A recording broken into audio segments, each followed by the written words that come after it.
Hello, Internet, and welcome to episode 139er of Verbal Graffiti with your host, Brian Glass, aka the B-Man, the People's Degenerate. I am pro grooming. That is all of me. The B-Man, the People's Degenerate, Brian Glass. All three, we are pro grooming. I've given it much thought the past week or so, and when I say that I've given it much thought, that's all I've done. I've thought about it. I have not read any studies. I have not read any books. I did watch a movie though. I watched a movie. What was the name of that movie? Licorice Pizza by the guy. I love the movie. It was a romantic, not a comedy. There's a romance drama, very cinematic, artsy type film. I watched the entire movie, loved it. Like, who the fuck is this director? Looked him up. I forget what his name is. What the fuck? I got his name. Do I have it? I think I still have it up. His name is Paul Thomas Anderson. Yeah, Paul Thomas Anderson. I'm not like a movie buff where I know all the directors in every movie in their filmography. I'm not that type of guy. I'll probably forget this guy's name, but I looked him up. I'm like, well, I'd like this movie. What other movies has he made? Oh, he also directed Boogie Nights, one of my other movie of mine that it's near and dear to my heart. And I don't want to give the movie away, Licorice Pizza, that is, even though it did come out a few years ago. It's free on YouTube if you'd like to watch it. But there is a age gap relationship where the boy is, in the movie, he's 15, and the lady in the movie is portrayed as a 25-year-old. So I was reading on Reddit what people thought, and some people had a problem with the movie because of that age gap relationship. And also in Boogie Nights, I believe Dirk Diggler, I forget what his Mark Wahlberg, but he's underage in that movie, and then the porn world gets to him while he's underage. I'm pro. So I was watching the movie, and it didn't affect me. It did not bother me. And then I had a situation, but because of that movie being an age gap relationship, I started thinking about it. And then this past weekend, I did stand up in Massachusetts. I had a great show. I did all right, up, down, but there were 4 comics. We all did pretty well. We each did 15 to 20 minutes, perfect time. We were in hour and a half. Everyone did a decent amount of time. Everyone did a great job, got the chuckles. It was a Memorial Day weekend, festive mood. Everyone was giddy for a 3-day weekend. It was late Friday evening, so people were a little tipsy, a little sauced. So the vibes were good. I did not drink because I had to drive home. So, but as I parked.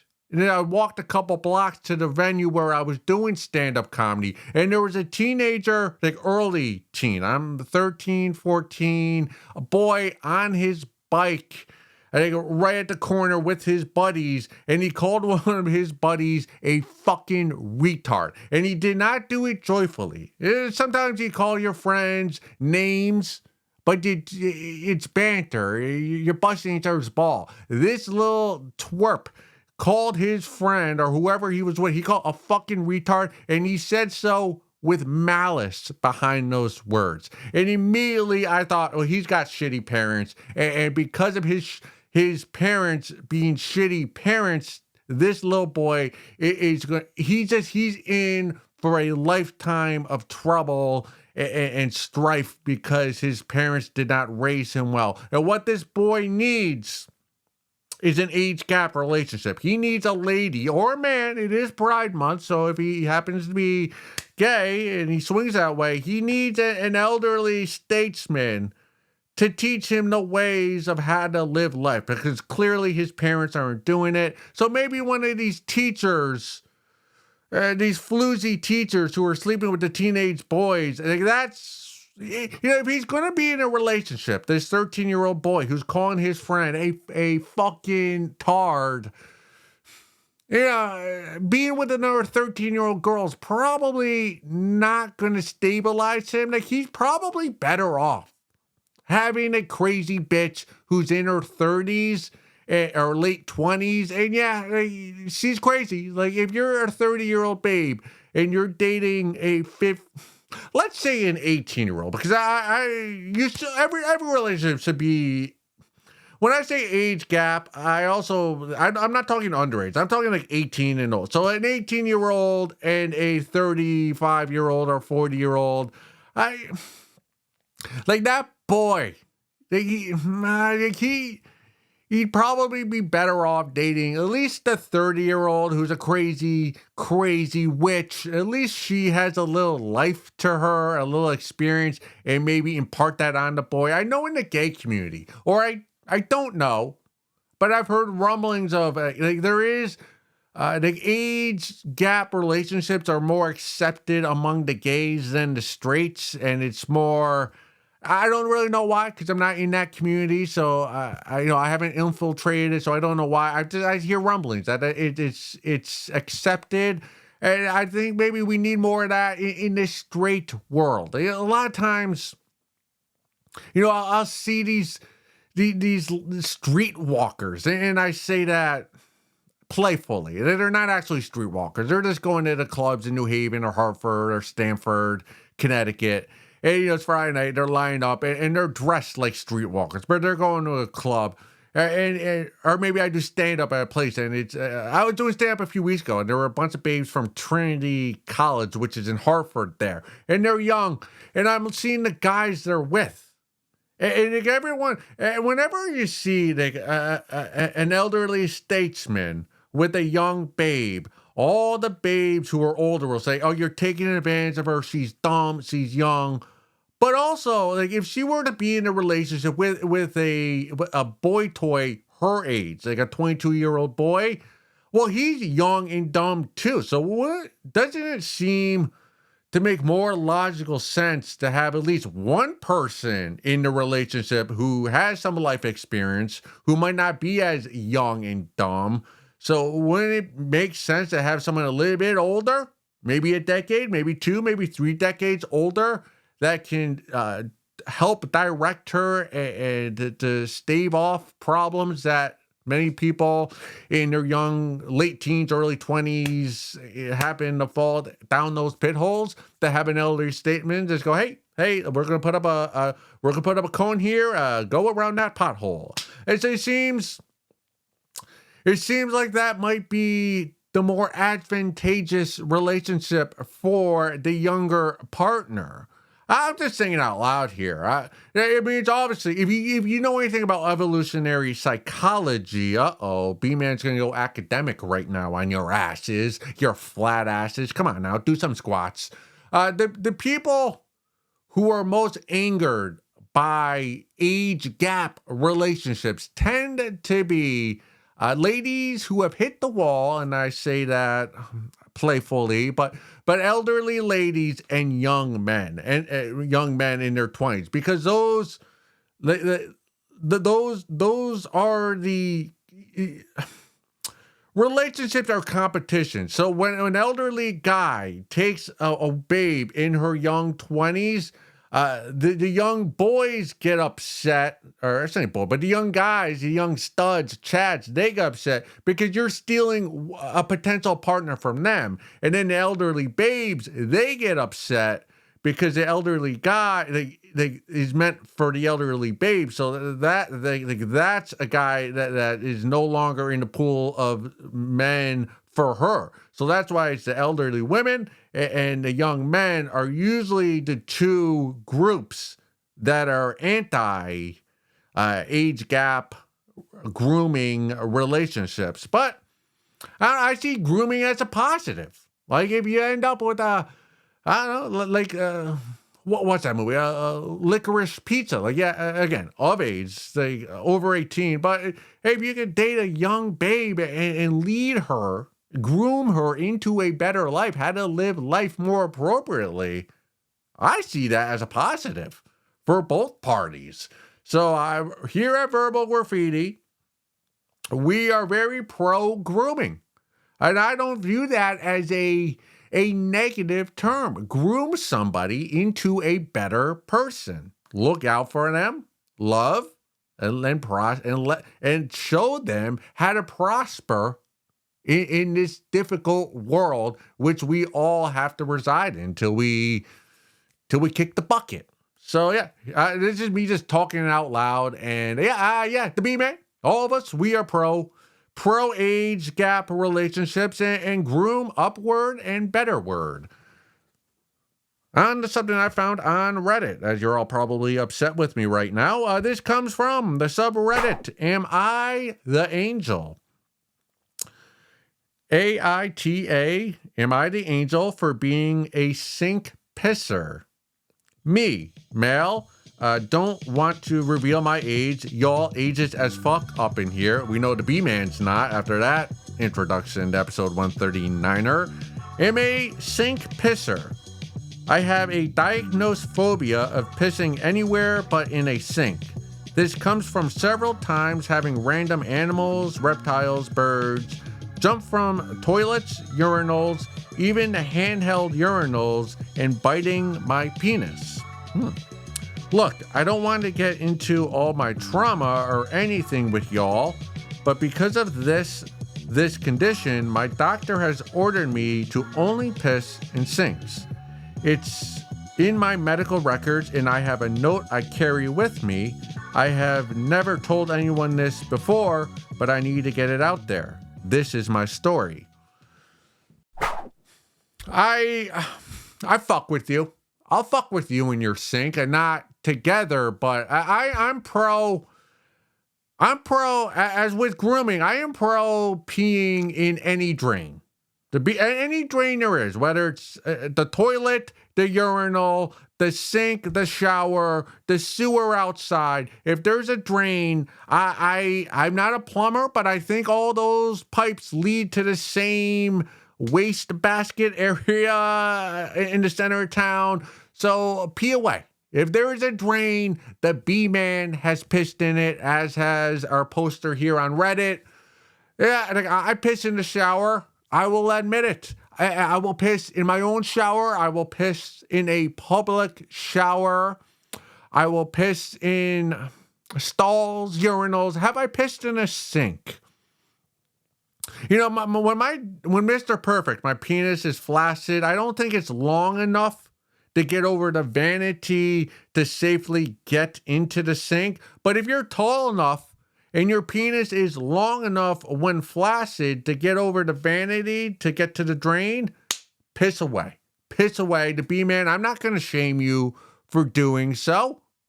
It's a drain. Who gives a fuck? As long as you wash up afterwards, I say you should probably, if you're a sink pisser and you're routinely at your house, and you're pissing every time in the sink, you should probably wash your sink with the disinfectant and Mr. Clean, Clorox once a week. Like, how often do all of you clean your toilet? I clean mine once a week.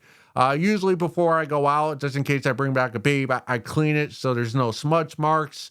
So same with this. Could you think? No, I'm thinking when I use a sink, like I'm not actually touching. I'm not touching the sink. If I'm washing my hands or splashing my face, like I'm hardly ever actually touching the sink. Like the handles, yes, but the sink, usually not. So if you're pissing, like I'm not touching the actual sink, so I'm not touching your piss. So yeah, wash it once a week just to keep it clean. And anybody who's giving you the stink eye, like I understand why people would be critical of you or call you out for pissing in their sink. Like if someone came to my studio apartment, I walked in on the bathroom and they were pissing in my sink, I would say, what the fuck? What the fuck are you doing? But that's because of the shock more so than the action. I'd be like, there's a toilet right there. Why are you not pissing in the toilet? They're right next to each other. It's a small bathroom. But the person pissing in the sink, they pulled out a dick. Freudian slip there, dick. No, the person pulled out a doctor's note. Like, what could I say? Like, we all know that doctor notes are irrefutable. Like, you can't go against a doctor's note. If you show me a doctor's note saying you have to piss in the sink, I get all right. Just wash up afterwards. I hope.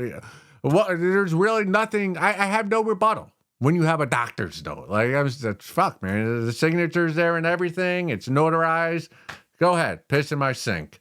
And I'll admit, I don't love pissing in toilets. Like I don't. I have stage fright. Whenever I go to a large event and I'm at a urinal and there's a line of guys behind me, there have been more times than I like to admit where I get nervous and Mr. Perfect, like nothing comes out. Like I've been drunk and I got to piss, but the nerves get to me and I have to make that walk of shame to the back of the line and hope that the next time I get to the urinal, I reach, the front of the line. I'm so drunk that I'm able to piss the time. When I do that, it's it's an anxiety-ridden walk. I've never really made a real walk of shame, but the urinal walk of shame, like I get so much anxiety because I'm worried that like somebody in the line will notice that I'm going straight from the urinal to the back of the line, and that person will look back at me and go, what did you not piss? Like you were just there. And I'm worried that person will call me out for making everybody wait a minute without me actually pissing, and then everyone gets upset at me in line. It's never happened. No one's ever called me out for going to the back of the line, but I always am worried about it in my head. And so that's why I prefer pissing outside if I can. It does strike me. Also, there was a time when I was in college. We were at the Long Island Sound off the coast of Connecticut, and we were in the water, and some babe we were with told me that there is a fish that is attracted to urine, and that guys that pee in the ocean, that fish will smell the urine and come to you, go up your pee hole, then shoot out spikes like a porcupine and just wreck your penis. So ever since that person told me that, when I was in the Long Island Sound, I've never pissed in a body of water. So I say that. I say that to say, like, I understand your phobia. Like, if you got, if your dick got nibbled on by a reptile while you were on the toilet, like, I could understand why you would not want to piss in a toilet. And obviously, you have a doctor's note, so it all comes together. My only rebuttal to being a sink pisser that you are because of your phobia. Things do come up the sink drain. I've seen spiders and little creatures come up. So it seems to me that maybe you should be pissing in jugs, like gallons of milk, like, empty milk containers and Gatorade containers, and just find like a big jug and piss in that all day. And at the end of before you go to bed, dump it out, clean it out, and then use it the next day. It seems like...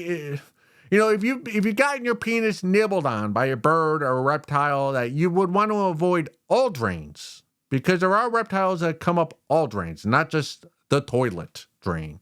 It just seems, if I had that phobia, I would avoid all drains and use like a gallon of milk and piss in that.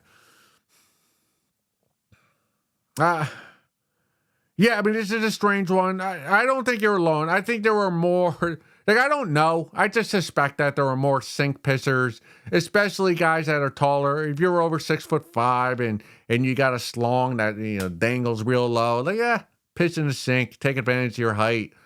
Is there anything else? Sink pisser? Mm-hmm. Yeah, well, good for you. Good for you. I hope one day you're able to get rid of this phobia of pissing in the toilet, but I get it. Yeah, you got bitten by a reptile. I wouldn't fuck with toilets at all. Oh. This does beg a question now that I think more about it. If you're afraid of pissing into a toilet because you get bitten by a reptile, where do you poop?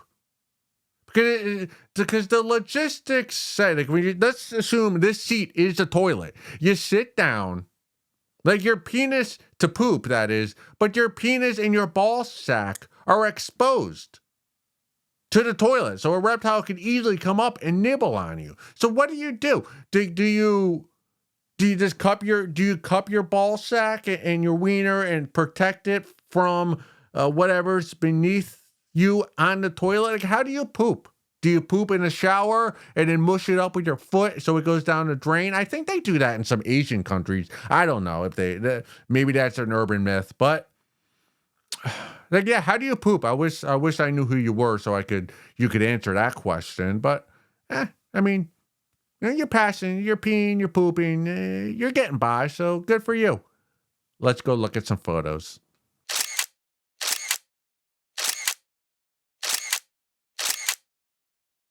It was the best of times.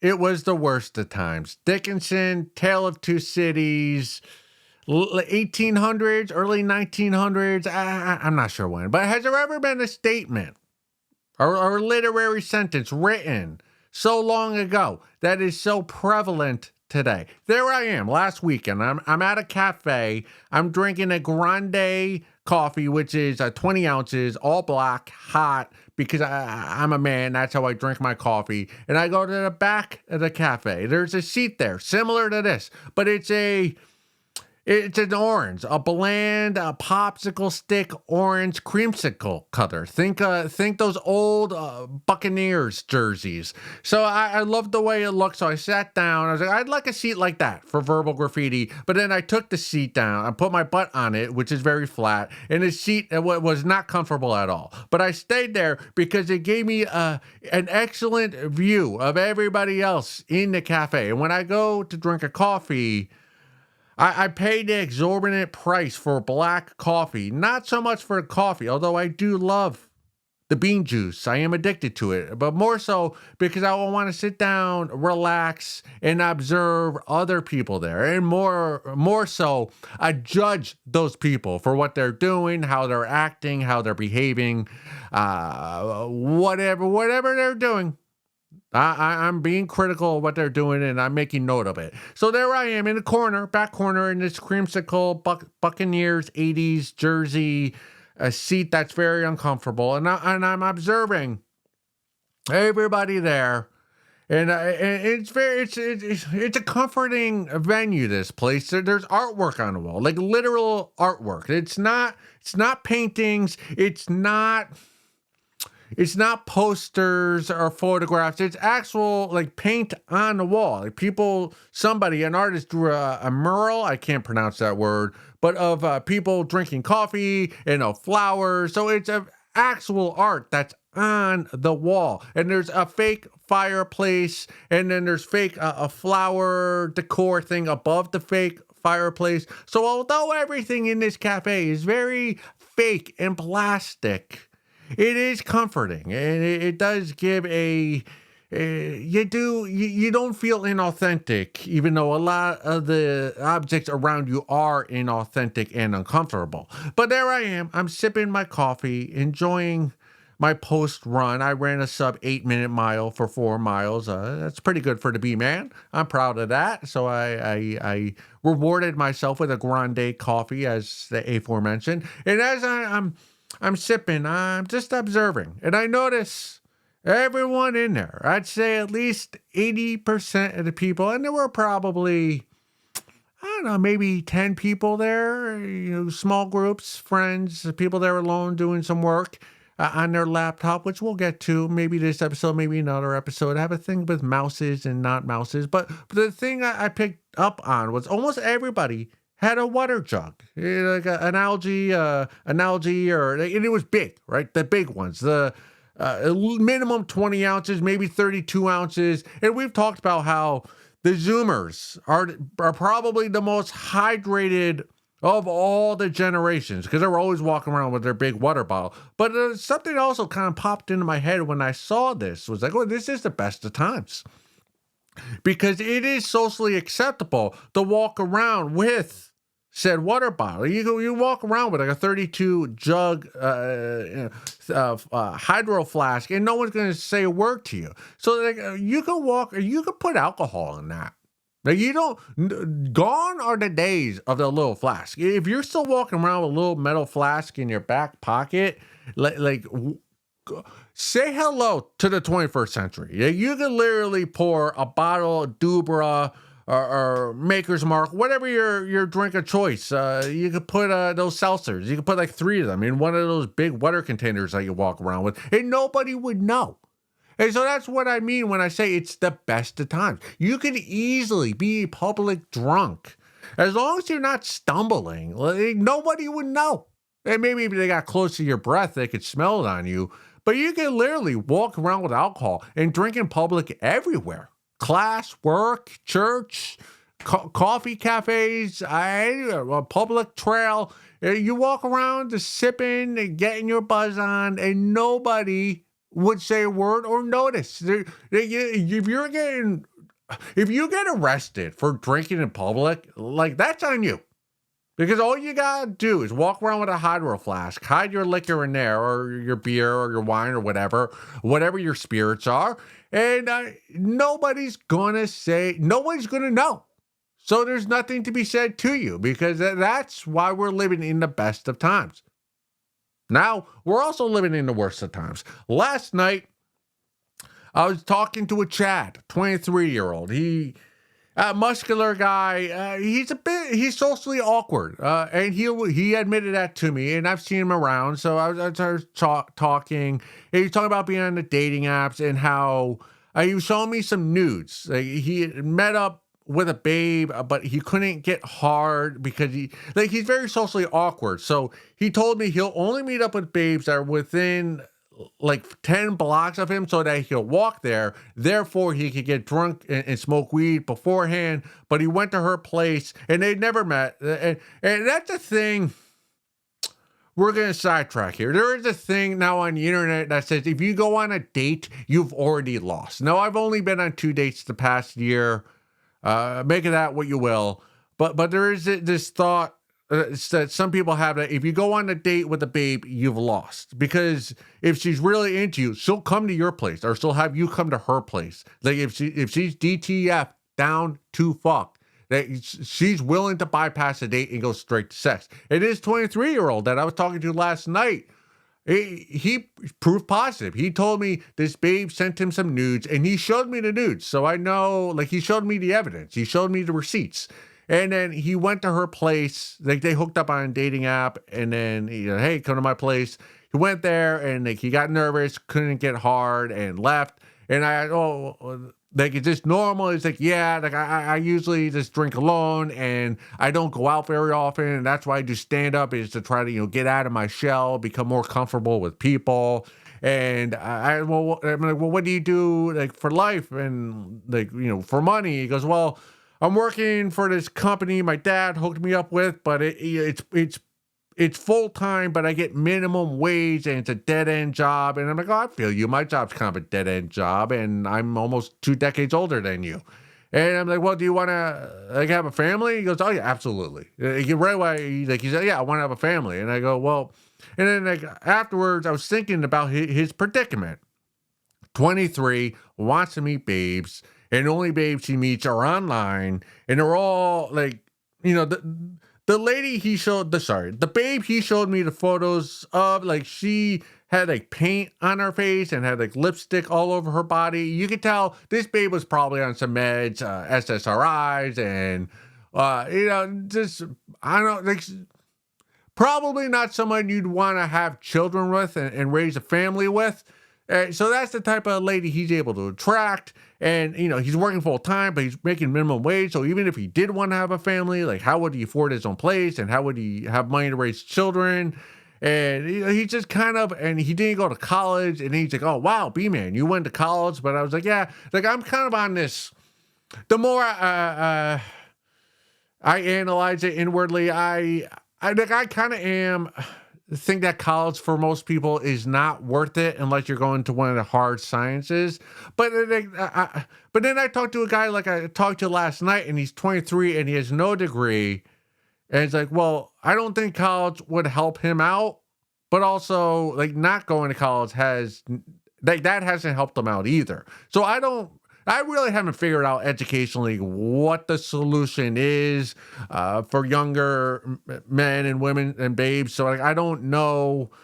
I'm still formulating my opinions on that, but this guy's in a situation, 23 years old. You know, he drinks and smokes weed by himself some nights a week, but he's holding down a full-time job. He's doing some stand-up comedy. He's trying to pull himself out there to meet babes, but he's in a position where he just doesn't have a lot of prospects with the babes and with work. So if he's not getting the babes, like the babes you'd want to have a family with, and he's not having the work that can provide enough money to, you know, go out and have some self-worth and to save up some money so that you could, you know, help raise children.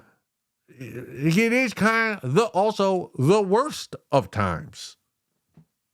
It was the best of times. Drink in public. It was the worst of times. Don't have the resources to raise a family. Moving along. And this comes from the subreddit, keeping a theme here, a serious conversation. Have you ever experienced the death of a coworker? How was it handled? Because mine handled it horrendously. I feel a little traumatized by it. Morning meeting, exclamation point. Here's a new thing we'd like you to do.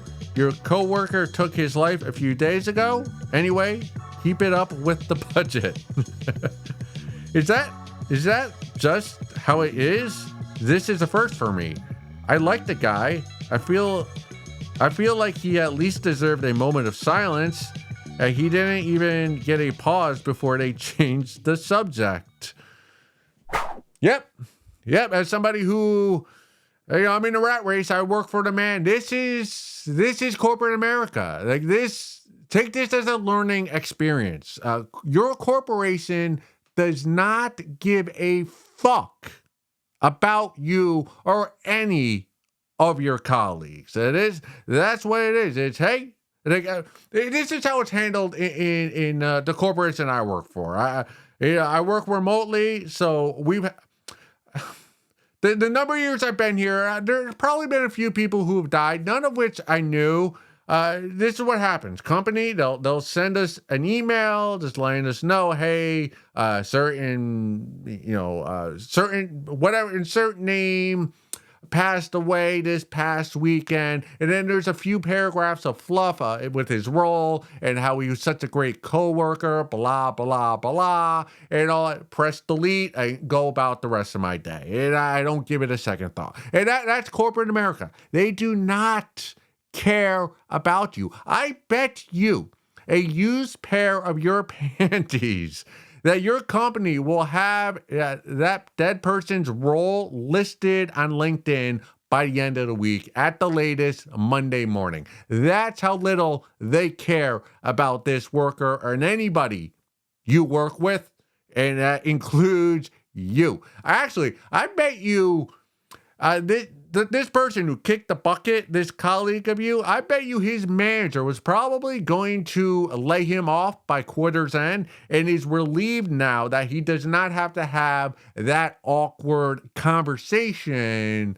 with said person because he did kick the bucket. So therefore, you don't have to fire him.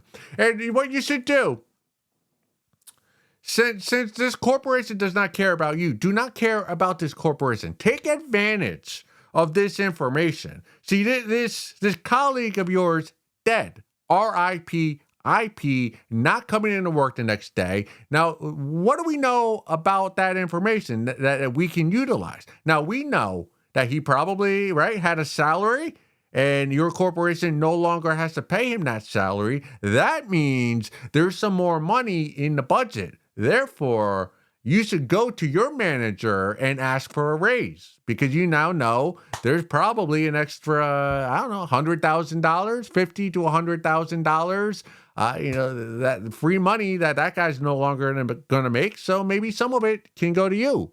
And secondly, if he had a desk or if his work area was better than your work area, I would make a beeline to get that work area before any of your other coworkers get his desk. And right as soon as HR, the little scavengers that they are, once they sanitize his desktop or his cubicle or whatever area it is, you go take that desk. If he has a better work area than you do, you got to play ball. You got to play ball. The corporations, they could give they just don't care. They're probably relieved that they don't have to pay this guy's benefits the rest of the year. They're secretly giddy that this guy kicked the bucket and didn't, commit all didn't unalive himself, as we say now on the internet, because we cannot say that other term. They're probably relieved that he didn't do it like in the office building, and he did it in the privacy of his own home, which is the proper way to unalive yourself. Do it in privacy. Do not use public transit, which causes a traffic jam, which just frustrates all us commuters, or people who do commute to work. I don't have to commute anymore. There was something. A moment of silence. I can't fuck with that. Like, what is is there anything more awkward than the moment of silence during a moment of silence in life? Few things are more awkward than a moment of awkward silence. Whenever I've been asked to partake in a moment of silence, all I think about during that moment of silence is, when is this moment of silence going to be over? That's all I think about. I bow my head. I be politeful. I pretend to say a prayer or something.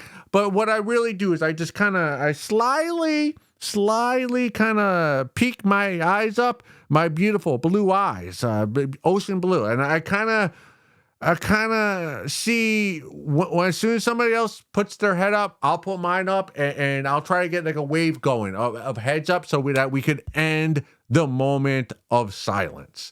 Not once ever, for troops, for police, for someone in my community, someone I know who's died. If you want a moment of silence, go work at a funeral home. You're not gonna. They should get rid of moment of silences everywhere else. Ball games, corporations, wherever. Funeral home, fine, but everywhere else, let's just get rid of the moment of silence. What I would suggest, if I was your coworker and I kicked the bucket, this is how I would want to be remembered. All right, I would want all my colleagues, all the people I actually liked in the office, that I conversed with. I want all those people to go home that night, fiddle themselves, and hawk their dick loogie, or fiddle their clit, whatever it is, whatever gender you are. And once you finish, just with the hand you didn't masturbate with, just kiss to the sky for the B-man, and just let me know, hey, B-man, thinking about you. That would warm my soul, my dead spirit. Either that, or if you're not a fapper, drink a 40, pour a little. Or if you're a guy, right? If you're a John, you're somebody I could tell crude jokes to in the office. This is what I would like you to do. I'd like you to go up to the intern, or the lady in accounting, who the hot baby in the office who always wears the sundress, which is just enough revealing. Just walk up past her and slap her on the booty. Just slap her bottom and tell HR you committed sexual assault in the B-man's honor. All right? Now, for you, that's what I would like to be done for me if I were to kick the bucket. But for you, for your colleague,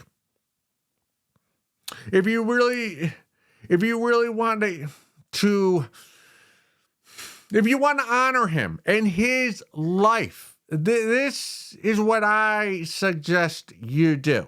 Now, there's going to be a wake, a funeral. Go to those if you like, but wait a few weeks after that, and go to the graveyard and find his grave, and because a few weeks later, no one will be there, right? So just go there in a sundress, and just don't wear a thong or any underwear, and just kind of go up to his tombstone and kind of spread your legs around it, and just grind your coochie up against his tombstone for a few minutes in honor of him and his life. And if he's up there in heaven, he'll smile.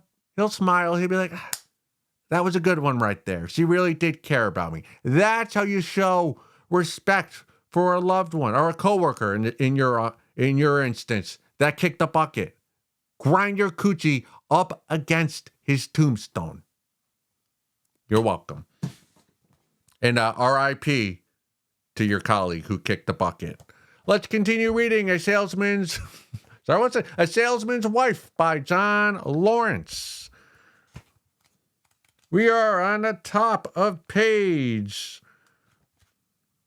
What page are we on? Man, I ain't bad with the page. Okay. We are at the top of page 151. We are reading 2 pages together aloud. Pamela shuddered as she felt the soft, feminine arms tenderly hold and begin to caress her shoulders and back. As Mavis pulled her tightly to her warm, naked body, she stiffened and instinctively tried to pull away. But the statuesque brunette held her firmly. Despite the tension of the situation, Mavis felt a thrill of delight as she let her hands wander playfully over Pamela's soft, feminine skin. It had been quite a while since she had held another female in her arms, and the sensation was a delicious contrast to the hard, masculine bodies that were her usual sexual diet. She savored the smoothness of Pamela's body and the sweet fragrance of her perfume. She held her close and let their soft, subtle breasts press together. Her nipples hardened and desire began to mount as she embraced the young girl's naked flesh. Pamela steeled herself for the humiliation of what was about to happen, yet as Mavis's pliant, wet lips pressed against her own, she found that despite her revulsion, there was somewhat oddly exciting about the kiss. Involuntarily, she relaxed and tentatively returned the embrace. As her fingers roamed over the satiny skin of Mavis's back and then along the smooth, voluptuous lines of her hips and buttocks, her curiosity was piqued, and she had to admit that there was a sensuous excitement coursing through her. Soon, flesh responded to flesh, and the tingling flashes began to ripple through both the lush, naked females. "That's it," the doctor hissed. "That's it. Go on." Mavis's hot lips sought Pamela's soft, white breasts, and teasingly let her mouth wander over the rosy tips, licking them, biting them slightly. The young wife's tender nipples quivered and hardened, and she emitted an involuntary cry of pleasure as Mavis sucked at her little buds and massaged her breast with her hands. Carlsberg felt his rage and anger begin to change into perverse, demonic excitement as he watched the 2 women play lewdly with each other's bodies. He was the master. They had to obey him. He felt powerful again, and he reached down and began to stroke the shaft of his cock, which had grown aroused and hard from the lurid sight he beheld. "Now we go further," he shouted shamelessly, jerking his cock up and down. "Mavis, lie back on the floor." Obediently, his wife pulled away from Pamela and lay back on the soft carpeting. Carlsberg gripped Pamela suddenly by the shoulders, causing her to jerk with fear, and shoved her down on her knees between Mavis's obscenely splayed legs. "Now, my dear, you will show us how much you have learned." Go suck a fat one.